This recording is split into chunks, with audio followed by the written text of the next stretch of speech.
India star Prabhas నటిస్తున్న latest చిత్రం the Raja Saab. Raja Saab Sankranti కానుకగా గ్రాండ్ రిలీజ్ కు రెడీ అయింది.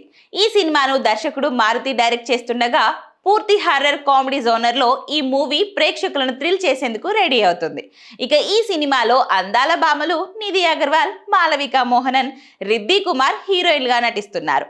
కాగా ఈ చిత్ర ప్రీ రిలీజ్ ఈవెంట్ లో నటి రిద్ధి కుమార్ చేసిన కమెంట్స్ ఒక్కసారిగా టాలీవుడ్ వర్గాలలో హాట్ టాపిక్ గా మారాయి. ప్రభాస్ తనకు గిఫ్ట్ గా ఇచ్చిన చీరను తాను ధరించినట్లు ఆ ఈవెంట్ లో రిద్ధి కుమార్ కమెంట్ చేసింది.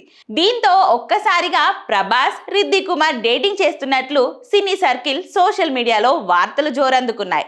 అయితే ఈ వార్తలపై రిద్ధి కుమార్ తాజాగా స్పందించింది. తనకు ప్రభాస్ దీపావళి పండుగ కానుకగా చీరను గిఫ్ట్ గా ఇచ్చాడని, అంతకు మించి అందులో ఎలాంటి రూమర్స్ లేవని ఆమె స్పష్టం చేసింది. మరి ఆమె ఇచ్చిన క్లారిటీతో ప్రభాస్ తో డేటింగ్ వార్తలకు చెక్ పెడుతుందో లేదో చూడాల్సిందే మరి.